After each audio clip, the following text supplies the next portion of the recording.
Origins, beginnings. Man, I think you'd want to come up with some stories, some epiphany that you had, that you saw a concert, did something, and you had to become a musician or a rock star. But to be honest with you, I was kind of born into it. I was born into being the youngest of 10 kids, and my dad played multiple instruments. My brothers and sisters played multiple instruments. So, you know, and imagine we're all 2 years apart, so imagine the decades of music, even that I would have never been exposed to at my age. Walking into one room and hearing Zeppelin, walking into another room hearing the Bee Gees, Beatles, Joe Cocker, you know, all the stuff that I probably at my age, born in '66, wouldn't have grown up on. I did. I was getting it constantly. So those were the beginnings, man. It's like you are what you eat, right? So yeah, man, I was very lucky to be, or unlucky, I don't know. Am I lucky to be here? I have no idea. I could have been like a successful attorney sitting in traffic for 8-hour days. But yeah, man, just a lot of instruments in the house, a lot of guitars, drums, everything, and I never really got lessons. I just picked them up. You just grab them, you jump on them, you play a bit of piano, you play a bit of this, bit of that, and that was the university. It was the Bettencourt household. You had no choice, man. They spoon-fed you music. But as far as being like a rocker, I think it was probably Aerosmith, especially the Get Your Wings album, that fucked my head up enough for me to go like, wow, that's cool. And that's when the kind of raunchiness of rock and roll, as opposed to, even though I love the Beatles and everything, but I think it was that album. I just got to sit down recently with, you know, as for the years that I stared at this album cover, Get Your Wings, staring at Joe Perry and staring at Tyler and the whole band and just trying to figure out what these guys are like, what they were wearing and everything. This year, actually, a few months back, I got to sit in between Perry and Tyler to tell them what I'm telling you now, that I just used to stare at that album, man, and that was the album that changed it for me, that made me want to be in rock and roll. And there I was with the two guys that I was staring at the album cover on for like hours all day, in between masturbating with a National Geographic tribal issue, of course. But you know, you gotta stay in shape. That's how people ask, why am I picking hands so fast? It had nothing to do with guitar. The first guitar, like I said, there were just guitars in the house. There were Les Pauls in the house for my brother. There was just guitars everywhere. So I was lucky enough to even just to be able to pick them up and go into them and do whatever. The first one I ever bought, actually, though, was a Kramer. It was an actual candy red Kramer, because Eddie was playing Kramers at the time. The old, yeah, like I'm talking like obviously early '80s, but yeah, that was my first guitar. I chopped the shit out of it, but chopped it up, made it stupid shape, and then it was unusable. I was playing weddings and parties and local moose lounges and clubs and shit, doing stuff like that because my brothers played. So I was already doing gigs, making money when I was like 11, 12, 13, 14, playing clubs in Boston, the Paradise and stuff with my brother's band. We had a band called Viking. They were a progressive rock band and doing complex shit, but that's where I cut my teeth, man. I was in a band called Myth when, in a garage, and I think we played the same two songs for 1 year. You know, originals, because we thought, man, creating an original is like, how do you do that? You know, because I was always playing covers. And then I was playing some clubs, got in this band called Sinful, like a rock metal band, like in like '83, and we were doing all the clubs in Boston. And then I ran into Gary Sharon, at a video shoot for his band's video shoot, a song called Mother. They were a video that they entered for the MTV Basement tapes. I met Gary out in the field. This girl introduced me, and he came out. He said, "Man, I heard you can play, whatever." Talked, were great. 2 years later, we were in a club by ourselves with a club owner named Jim Blute. He was doing a Halloween party, and the club was closed. And I ran into Gary again, and he said, "Hey, man, you guys, we're getting people from different bands. You want to do one of your favorite bands, but you can't be in the same band. Like, you can't be from the same band." So we said, "Shit, man, let's do Aerosmith." And there's photos of us doing Aerosmith, you know, this is before we were even in a band together. And that was pretty cool. Sign of things to come. Once again, Aerosmith was a big connection between us, both of us. And but that night he was in a band, I was in a different band. We were just finishing an album to get a deal. You know, LA was exploding, Sunset Strip was exploding.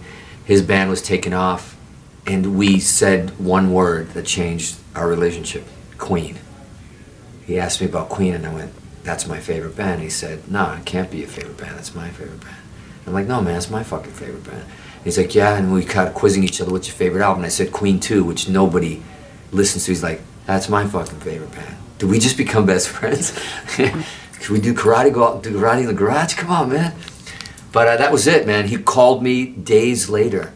He called me at the old phones we had with the little curly cord and the actual, dial, and he said, you're probably gonna think I'm crazy and I'm fucking stalking you some shit, and we just met, but I want you to join my band. And I was like, that's great and all, but you never heard me play. And he goes, I know, I just know, I don't need to fucking hear you play. Just the conversation we had and the bands you like. I'm like, that's pretty fucking bold. That could be like the worst player in the world. And he's like, no. And I said, no. I said, no, man, I'm in a band. I'm in this band, Simple. We're doing an album. And then I said, by the way, at least come and see me play, even though I said, no, I can't do it. But you should check out the band. And he said, great, we're playing at a place called Celebrations, a place that was underground in Boston, across the street from the Rat, at Kenmore Square, right by Fenway Park. Kicks used to play there all the time. I saw Poison playing there. And you go down, you can't even see the band because they're at floor level. Gary came down, saw the band, brought the rest of his guys down, and they were like, fuck, man, that was great. And Gary came in and he met my band and stuff, and he said, I get it why you're staying, man. Good luck, man. I wish I never saw you play, because now it's like it even confirmed it even more, right? So he was cool. He left.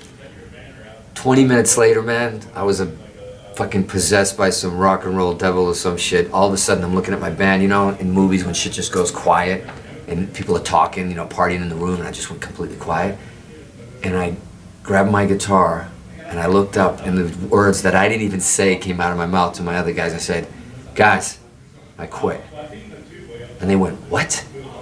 I said, sorry, man, I gotta go, I quit. We were just finishing up an album, our first album. I swear to you when I fucking tell you that up to 1 millisecond before those words came out of my mouth, I didn't even think about quitting or leaving. I don't know what the fuck happens when that shit happens, but destiny, all that fucking cliche bullshit. So big arguments break out. I'm just walking out while guys are yelling at me. I'm walking out of this club. And I told you it was underground. So this is at least 20 minutes after Gary left.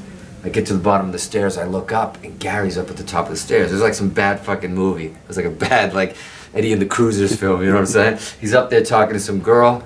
I look up, I like, hey! He's like, yo, what's up? And I go, what time's rehearsal tomorrow? And that was it. That was it, man. He went, by the way, he had 2 guitar players in his band. Still at that time. He fired them the next day. God bless him, Peter Hunt, those guys, Hellebow, I know all of them. But whatever happened for whatever reason it happened. And that was it, man. The next day we were jamming. And the 2 songs that I wrote a year, the 2 songs that maybe he wrote a year, we were writing 2 or 3 a day.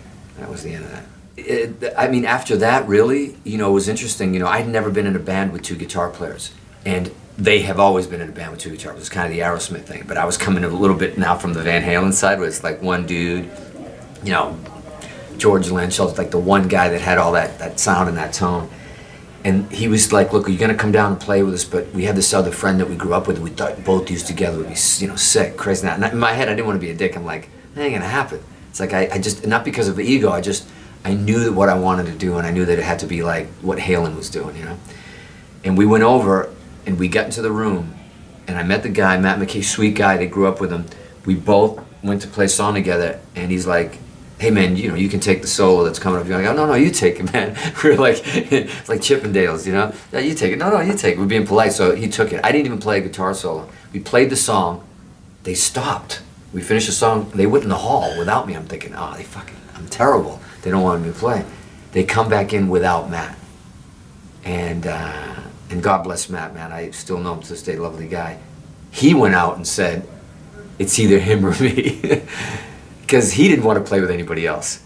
So they told him like, well then, we're gonna grab him, and he went home. And it's no goodbye, no nothing, and Extreme was born, man. That was it. And they were X-Dream. They were a band called The Dream. That's how they became Extreme, because their manager sold a name to a TV show called Dreams on ABC. I remember Gary told me he put his fist through a fucking windshield or something when they told him. But that's how Extreme became Extreme, and here we are, man. Now I know I made it because I'm fucking hanging with Mark Weiss. What else can I tell you?